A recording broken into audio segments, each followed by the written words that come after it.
Mohanlal Jithu Joseph കൂട്ടുകെട്ടിൽ ഈ വർഷം പുറത്തിറങ്ങിയ നേരിന്റെ കേരള പ്രീ സെയിൽ കളക്ഷൻ തകർത്ത് മുന്നേറുകയാണ് മമ്മൂട്ടിയുടെ black and white horror thriller ചിത്രം ഭ്രമയുഗം.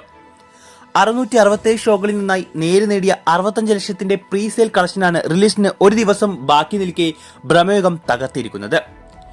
613 ഷോകളിൽ നിന്നായി 75 ലക്ഷത്തിലധികം രൂപയാണ് ചിത്രം ഇതിനോടകം കേരളത്തിൽ നിന്നും അഡ്വാൻസ് ബുക്കിങ്ങിലൂടെ നേടിയിരിക്കുന്നത്. വേൾഡ് വൈഡിൽ ചിത്രത്തിന്റെ പ്രീ സെയിൽ 1.5 കോടിയും കടന്ന് 2 കോടിയിലേക്ക് കുതിക്കുകയാണ്.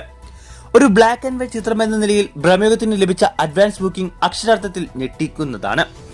ഇനി നാളെ ആദ്യ ഷോ കഴിയുമ്പോൾ പ്രേക്ഷകരിൽ നിന്നും നിരൂപകരിൽ നിന്നും പോസിറ്റീവ് റിപ്പോർട്ട്സ് കൂടി ലഭിച്ചാൽ വലിയ മുന്നേറ്റമാവും ചിത്രം ബോക്സ് ഓഫീസിൽ കാണിക്കുക.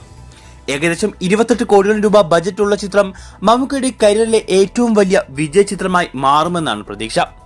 കേരളത്തിൽ ലിമിറ്റഡ് സ്ക്രീനുകളിൽ റിലീസ് ചെയ്യുന്ന സിനിമയ്ക്ക് ഓവർസീസിൽ വമ്പൻ റിലീസാണുള്ളത്. ഇതിനോടകം ചിത്രം UK-യിലും മറ്റും മമ്മൂട്ടിയുടെ കരിയർ ബെസ്റ്റ് ഓപ്പണിംഗ് ഉറപ്പിച്ചു കഴിഞ്ഞിരിക്കുന്നു. ഇന്ത്യക്ക് പുറമെ 27ഓളം വിദേശ രാജ്യങ്ങളിലാണ് ചിത്രത്തിന് റിലീസ് കൺഫേം ആയിരിക്കുന്നത്. കാത്തിരിക്കാം മമ്മൂക്കയുടെ കരിയറിലെ ഏറ്റവും വലിയ വിജയ ചിത്രത്തിനായി. ഇതേക്കുറിച്ചുള്ള നിങ്ങളുടെ അഭിപ്രായം കമന്റ് ചെയ്യൂ.